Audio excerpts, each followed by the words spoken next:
नमस्कार, आदाब, मैं जरीन। भारतीय जनता पार्टी राहुल गांधी से इसलिए नहीं तिलमिलाई हुई है कि विदेशी जमीन यानी कोलंबिया में जाकर राहुल गांधी ने कहा है कि भारत पर लोकतंत्र पर हमला हो रहा है, कि भारत की लोकतंत्र पर हमला हो रहा है, बल्कि इसलिए तिलमिलाई हुई है कि राहुल गांधी ने कोलंबिया की एक यूनिवर्सिटी में जाकर कहा है कि भारतीय जनता पार्टी और आरएसएस का परिवार कायरों का परिवार है। उन्होंने सीधा प्रहार किया विदेश मंत्री एस जयशंकर पर, जिन्होंने कहा था कि चीन हमसे इतनी बड़ी अर्थव्यवस्था है, हम उनसे कैसे मुकाबला करेंगे। ये जिक्र करते हैं विनायक दामोदर सावरकर की किताब का, जिसमें कथित तौर पर, क्योंकि मैंने वो पढ़ा नहीं है लिहाजा मैं दावे के साथ नहीं कह सकती कि कथित तौर था कि उन्होंने अपने दोस्तों के साथ मिलके एक मुसलमान की पिटाई की थी, और इस बात को लेकर वो लोग खुश हो जाते हैं। तकलीफ आरएसएस और बीजेपी को ये है, और मुझे ताज्जुब नहीं होगा दोस्तों कि राहुल गांधी के खिलाफ एक और केस कहीं पर दर्ज हो जाए, क्योंकि यही इनका अंदाज बयां करता है। यही इनके मुख्यमंत्रियों, इनकी सरकारों, इनके सहयोगी संस्थाओं, इनके परम मित्रों का अंदाज बयां है। क्यों कोई सवाल करे, केस कर दो। सुनिए, भारतीय जनता पार्टी और आरएसएस की कार्यरता पर किस तरह से कोलंबिया की एक यूनिवर्सिटी EIA यूनिवर्सिटी में राहुल गांधी प्रहार करते हैं और भाजपा बुरी तरह से बौखला गई है। Just a statement of the foreign minister. He said China is much more powerful than us. If China is much more powerful than us, how can I pick a fight with them? मतलब at the heart of the ideology is cowardice. अगर वो मुझसे कमजोर है, अगर वो मुझसे कमजोर है, तो मैं अपने 5-10 मित्रों के साथ उसको, उन्होंने और उनके 5-6 मित्रों ने एक मुसलमान व्यक्ति को पीटा, और उस दिन उनको बहुत खुशी हुई। तो देखिए, राहुल गांधी ये भी कहते हैं कि किस तरह से भारत में लोकतंत्र पर प्रहार हो रहा है, और इस बात को भाजपा मुद्दा बना रही है कि विदेशी जमीन पर जाकर भारत का अपमान। सीधा सा सवाल है, हर गुजरते दिन के साथ भारतीय जनता पार्टी ये प्रमाणित कर रही है कि वो किस तरह से लोकतंत्र को तार तार कर रही है, संस्थाओं को तार तार कर चुकी है। सोनम वांगचुक मामले में अब जाकर जांच के आदेश दिए जा रहे हैं। अरे भाई, अब जाकर आप जांच के आदेश देंगे? जैसे कि आप यहाँ देख सकते हैं, तो सोनम वांगचुक को आपने जेल में क्यों डाल दिया? 4 लोगों को गोलीबारी कर दी गई। किसने आदेश दिए गोलीबारी के? ये बात अब तक प्रमाणित नहीं हुई है। लिहाजा अगर राहुल गांधी ये कह रहे हैं कि लोकतंत्र खतरे में है, तो क्या वो इस देश की संस्थाओं पर आईना नहीं दिखा रहे हैं? इस देश की मीडिया, इस देश की एजेंसीज, इस देश की चुनाव आयोग, जो कई बार भारतीय जनता पार्टी के पिछलग्गू के तौर पर काम करती है। सुनिए लोकतंत्र पर प्रहार को लेकर राहुल ने क्या कहा। The single biggest risk is the attack on democracy that is taking place in India. Because India has multiple religions, multiple traditions, multiple languages, and India actually is a conversation between all its people. And different traditions, different religions, different ideas require space. And that the best method for creating that space is the democratic system. And currently there is a wholesale attack on the democratic system in India. So that's a risk. This other big risk is risk between different conceptions, different parts of the country, right? Some 16, 17 different languages, different religions. So allowing these different traditions to thrive, giving them space to express themselves is very important for a country like India. We can't do what China does, which is suppress people and run an authoritarian system. Our design just will not. Rahul Gandhi ये भी बताते हैं कि भारत और चीन में क्या फर्क है। उन्होंने ये भी कहा कि चीन की जो व्यवस्था है वो अथॉरिटेरियन है, यानी कि एक किस्म की तानाशाही, और भारत ने हमेशा अहिंसा में विश्वास रखा है।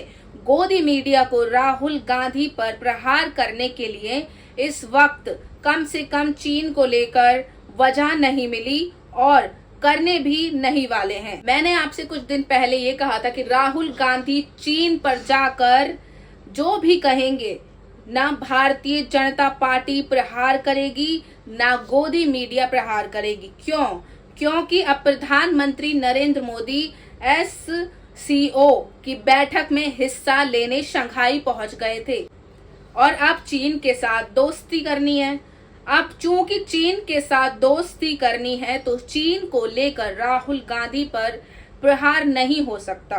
सुनिए भारत और चीन में तुलना करते हुए राहुल गांधी क्या कहते हैं। Much more complex system, and India's strengths which exist are not necessarily China's strengths. They're different. So they're big systems, but they're different and they operate differently. India also has a very old tradition, spiritual tradition, and a thought system. Very profound and old ideas that are very useful in today's world. The idea of non-violent political action comes from deep within Indian tradition. Mahatma Gandhi was a modern exponent of that. So there's a lot that India can offer to the world in terms of our tradition, our way of thinking, information technology, our engineering capability, our healthcare system. So I'm very optimistic about India, but at the same time, there are also fault lines within the Indian.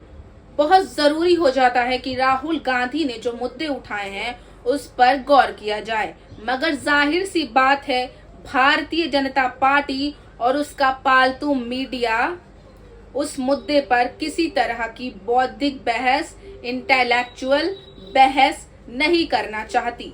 Rahul ने क्या क्या कहा, गौर किया जाए आपकी screen पर। उन्होंने कहा है कि भारत असल में अपने लोगों के बीच एक संवाद है और इसके लिए लोकतांत्रिक जगह जरूरी है। इस समय भारत में लोकतांत्रिक व्यवस्था पर पूरी तरह हमला हो रहा है, यही देश के सामने सबसे बड़ा खतरा है। उन्होंने भारत के लोकतांत्रिक और बहुलतावादी ढांचे की तुलना चीन से की और कहा, हम चीन जैसा नहीं कर सकते जहां लोगों को दबाकर एक तानाशाही व्यवस्था चलाई जाती है। भारत की बनावट इसे स्वीकार ही नहीं करेगी। उन्होंने नोटबंदी को नाकाम नीति बताया और कहा कि भ्रष्टाचार से निपटने के लिए सत्ता का विकेंद्रीकरण जरूरी है, जबकि मौजूदा सरकार के दौर में भ्रष्टाचार केंद्रीकरण हो गया है। आर्थिक मोर्चे पर राहुल ने कहा कि बेरोजगारी का बड़ा कारण मैन्युफैक्चरिंग सेक्टर की कमी है और भारत को चीन से टक्कर लेने के लिए निर्माण क्षमता बढ़ानी होगी, लेकिन लोकतांत्रिक ढांचे के भीतर रहकर। अब स्वाभाविक सी बात है भारतीय जनता पार्टी को मिर्ची लगेगी। भाजपा ये कह रही है कि राहुल गांधी को विजयदशमी के मौके पर मुबारकबाद देनी चाहिए थी। रविशंकर प्रसाद कहते हैं कि राहुल गांधी ने दशहरे के मौके पर लोगों को मुबारकबाद नहीं दी। चलिए मैं आपके सामने एक वीडियो दिखाती हूँ। वीडियो नहीं, भारतीय जनता पार्टी गुजरात का एक ट्वीट दिखाना चाहती हूँ। यहाँ पर लिखा है जय माँ दुर्गा और किसकी शक्ल है? प्रधानमंत्री नरेंद्र मोदी आरती उतारते हुए। आप मुझे बता दीजिए इस तस्वीर में माँ दुर्गा कहाँ है? हमने कई बार देखा है भगवान राम को लेकर कोई समारोह हो रहा होता है, मगर सबसे बड़ी तस्वीर किसकी? प्रधानमंत्री की। आपको याद होगा भारतीय जनता पार्टी के इस ट्विटर हैंडल ने एक तस्वीर लगाई थी जहां राम का कद छोटा था और प्रधानमंत्री उनका हाथ लेकर मंदिर की तरफ ले जा रहे थे। जो राम को लेकर आए थे हम उनको लेकर आएंगे। अरे भाई, यहाँ माँ दुर्गा की बात की जा रही है और माँ दुर्गा की तस्वीर नहीं है, प्रधानमंत्री की तस्वीर है। और फिर ये कहा जाता है कि राहुल गांधी विजयदशमी पर मुबारकबाद नहीं देते। सुनिए माननीय रविशंकर प्रसाद क्या कह रहे हैं। ताकत नहीं बन सकता, लेकिन चीन दुनिया का नेतृत्व कर सकता है। भारत के आर्थिक विकास पर भी आपको आपत्ति है, रोजगार नहीं मिलता।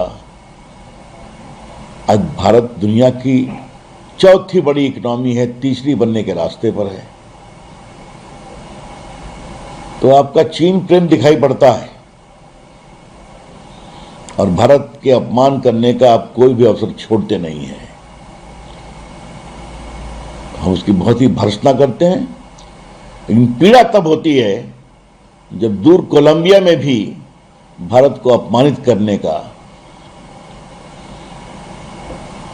बेशर्मी के साथ राहुल गांधी कोई अवसर नहीं छोड़ते।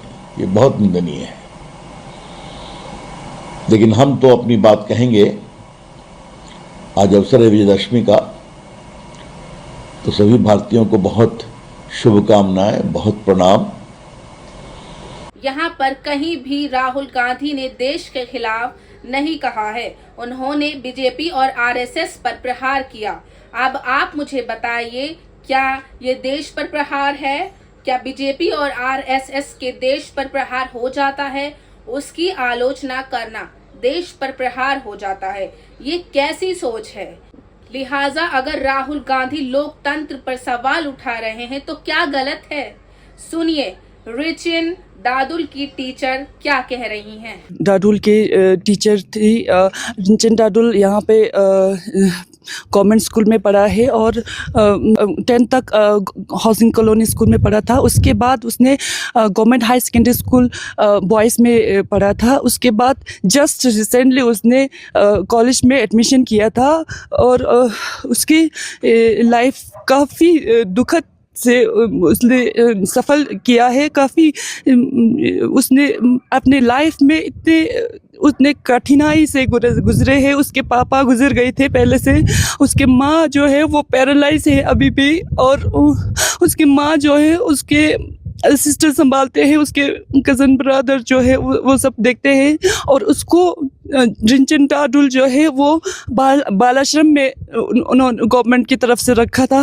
बालाश्रम में वो मतलब हॉस्टल में बैठे थे। ऐसा कहाँ का इंसाफ है कि मेरे स्टूडेंट पे सीधा गोली चला दे।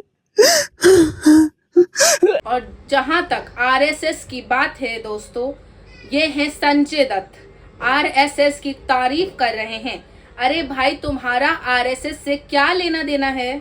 संजय दत्त, आपकी क्या मजबूरी है आरएसएस की तारीफ करने की, ये आप जाने। मगर मैं आपको याद दिलाना चाहती हूँ, पिता सुनील दत्त ये वो शख्स था जिसने पद यात्रा की थी कौमी एकता के लिए, और आरएसएस का कोई विश्वास नहीं है सांप्रदायिक एकता में, कौमी एकता में। आज बेबसी देखिए संजय दत्त की, और ये बेबसी दिखाई दे रही है इस लोकतंत्र में। इसी लोकतंत्र पर सवाल उठा रहे हैं राहुल गांधी विदेशी जमीन पर। देखिए क्या कह रहे हैं माननीय Sanjay Dutt. Dashmi marks 100 years of RSS. Through every challenge, the Sangh has stayed true to the nation and nation building. Swam Sevaks have contributed in all walks of life and stood in service during every calamity. RSS continues its work for positive social change. On this occasion, let us join together in the mission of nation building. I congratulate RSS for 100 years. जय हिंद, जय भारत। और अब आप ये देखिए गोदी माननीय reporter क्या कह रही हैं, अंबानी के न्यूज चैनल में किस तरह से बौखला जाती हैं। वीर सावरकर, आप लोगों में इतनी हिम्मत नहीं कि आप ये कर पाए। वीर सावरकर की तरह 1 घंटा कोई जेल में रहकर बता दे। सतीश केसिंग साहब जाकर देखिए, चमड़ी लाइए मत, मैं कह रहा हूँ 9 चिट्ठियों की भी बात और 60 रुपए पेंशन की भी बात होनी चाहिए। इंडिया लिखना अलग बात है और वहाँ एकदम अरे ऐसे मैं चूहे तो जैसे कोई होल में भी रहना पूछा अलग होता बात है है सर। उसके बारे में आप चर्चा भी नहीं करना कंपेयर मत चाहता कीजिए। सबका हम उस देश में हैं जहां बीजेपी, उसकी सरकारें, उसकी पुलिस, उसके सहयोगी संगठन, उसके परम मित्र, उसके धन्ना सेठ जिस पर चाहे मुकदमा कर सकते हैं। अदालतों के भी अंदाज बयां लगातार सवाल उठ रहे हैं। जजेस रिटायर हो जाते हैं और वे भारतीय जनता पार्टी की मदद से या तो राज्यसभा पहुंचा दिए जाते हैं या किसी राज्य के गवर्नर बना दिए जाते हैं या फिर एनसीएलटी के प्रमुख बना दिए जाते हैं। लगातार सवाल है। यहाँ जजेस खुलकर प्रधानमंत्री की तारीफ करते हैं। यहाँ जजेस ये कहते हैं कि देश में न्याय बहुमत के हिसाब से होगा, संविधान के हिसाब से नहीं होगा। हम उस देश में जी रहे हैं जहां ये सब हो रहा है, जहां पर वंतरा पर अदालत यानी सुप्रीम कोर्ट एक ऐसा आदेश जारी कर देता है। मुकेश अंबानी के ये जो चिड़ियाघर है गुजरात में, एक ऐसा देश जारी कर दिया जाता है जिससे आप चुनौती भी नहीं दे सकते हैं। बाद में कहीं हम उस पर देश में जी रहे हैं। ऐसे में आपसे एक सवाल पूछना चाहती हूँ, क्या हम लोकतंत्र की बात कर सकते हैं? ये एक सवाल है, इससे बचिएगा नहीं। लिहाजा जो बात राहुल गांधी ने कही है, किसी को मिर्ची जरूर लग रही है, कोई तिलमिला जरूर गया है, मगर वो भी जानता है कि जो बात राहुल गांधी कह रहे हैं सही कह रहे हैं। अब जरीन को दीजिए आप लोग इजाजत।